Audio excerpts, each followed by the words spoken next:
মুর্শিদাবাদে আক্রান্ত হিন্দুদের পাশে দাঁড়াতে বিজেপির মালদা জেলা কার্যালয়ে কন্ট্রোল রুম শুরু করলেন বিজেপির রাজ্য সভাপতি তথা কেন্দ্রীয় মন্ত্রী সুকান্ত মজুমদার। প্রায় 200-250টি পরিবার প্রথমে নিয়েছিল, তারপরে আস্তে আস্তে পুলিশ এবং জেলা প্রশাসন তাদেরকে বাড়ি ফেরানোর জন্য হঠাৎ করে উদ্গ্রীব হয়ে গেছে। উপর থেকে তাদেরকে নির্দেশ দেওয়া হয়েছে যে যেহেতু এটা গোটা ভারতবর্ষের সামনে চলে গেছে আর মমতা বন্দ্যোপাধ্যায়কে তার ইন্ডি গঠবন্ধনের লোকেরাই চিঠি করছে, গোটা ভারতবর্ষের লোকেরা তো অবশ্যই করছে। তো স্বাভাবিকভাবে মমতা বন্দ্যোপাধ্যায় তার ডিজি পুলিশ আদরের সন্তান রাজীব কুমারকে এখানে পাঠিয়েছে, আপনারা জানেন। তো তাকে নির্দেশ দিয়েছে কোন যেন তেন প্রকারেণ এই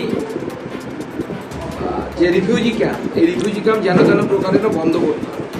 তাই ক্রমাগত চাপ দেওয়া হচ্ছে তাদেরকে ছেড়ে চলে যাওয়ার জন্য। এই মুহূর্তে 70-75 খানা পরিবার অবশিষ্ট আছে যারা পাল্লালপুর স্কুলে এখনো আশ্রয় নিয়ে আছে।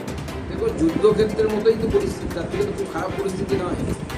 যেখানে একজন মহিলাদেরকে বলা হচ্ছে যে তোমাদের ইজ্জত দাও, তাহলে তোমার স্বামীর জীবন বাঁচবে। যুদ্ধের থেকে কি ভালো পরিস্থিতি আছে বলুন? 4 দিনে জন্ম হওয়া বাচ্চাকে নিয়ে একজন মা, একটা বাচ্চা জন্ম দেওয়ার পর একজন মহিলা কি কষ্টের মধ্যে থাকে নিশ্চয়ই আপনারা সবাই জানেন। তারপরেও তাকে বাচ্চাকে কোলে নিয়ে 4 দিনের বাচ্চাকে কোলে নিয়ে ঘর বাড়ি ছেড়ে পালিয়ে আসতে হচ্ছে। তো যুদ্ধের থেকে কিছু ভালো পরিস্থিতিতে তারা আছে। এটা যুদ্ধই তো চলছে, হিন্দু শূন্য করার যুদ্ধ।